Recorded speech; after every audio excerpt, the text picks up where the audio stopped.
বেগম খালেদা জিয়ার দ্রুত আরোগ্য কামনায় সারা দেশের সব ধর্মীয় উপাসনালয়ে প্রার্থনার আয়োজন করা হয়েছে। বাদ জুম্মা দেশের সব মসজিদে হয় দোয়া। আরো জানাতে বায়তুল মোকাররম জাতীয় মসজিদ থেকে যোগ দিচ্ছেন সহকর্মী আদিলুর রহমান।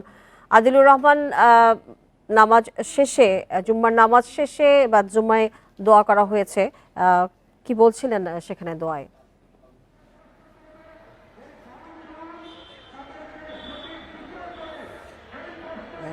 আপনি জানেন যে আজকে দলের পক্ষ থেকে মসজিদে মসজিদে এবং ধর্মীয় যে উপাসনালয়গুলো আছে সেখানে বেগম খালেদা জিয়ার রোগ মুক্তির জন্য দোয়া করার এবং প্রার্থনা করার একটি আহ্বান জানানো হয়েছিল।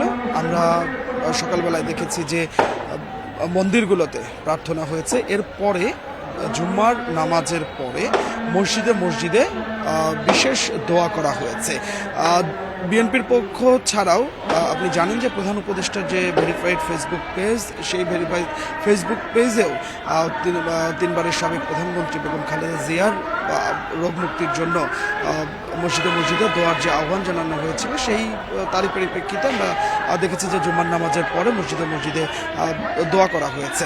আমি ছিলাম বায়তুল মোকাররম জাতীয় মসজিদে এবং বায়তুল মোকাররম জাতীয় মসজিদে দোয়া করা হয়েছে এবং সেই দোয়ায় বলা হয়েছে যে সাবেক তিনবারের প্রধানমন্ত্রী বেগম খালেদা জিয়া তিনি যেন আসলে খুব দ্রুত সুস্থ হয়ে আবার দেশের মানুষের মাঝে ফিরে আসতে পারেন এবং তার সুস্থতা আসলে এই মুহূর্তে দেশের জন্য বড় প্রয়োজন।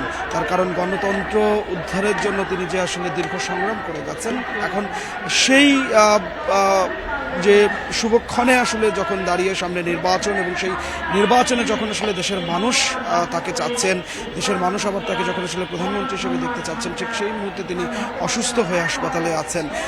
এই যে তার অসুস্থ হয়ে হাসপাতালে থাকা এটি দলীয় নেতাকর্মীদের কাছে যেমন খুব কষ্টের, তেমনি বিএনপিকে যারা ভালোবাসেন তাকে বা যারা ভালোবাসেন তাদের জন্য আসলে কষ্ট এবং তিনি যেন আসলে খুব দ্রুত সুস্থ হয়ে আবার দেশের সেবা করতে পারেন সেই জন্য আসলে দোয়াটি করা হয়েছে এবং সেই দোয়ার মাধ্যমে সবার কাছে আসলে দোয়াটি চাওয়া হয়েছে যেন সবাই যেন বেগম খালেদা জিয়ার জন্য দোয়া করেন যে তিনি যেন আবার সুস্থ হয়ে ওঠেন। তো আমার কাছে আদিলুর, আপনাকে ধন্যবাদ আমাদেরকে এই বিষয়ে বিস্তারিত তথ্য দেওয়ার জন্য।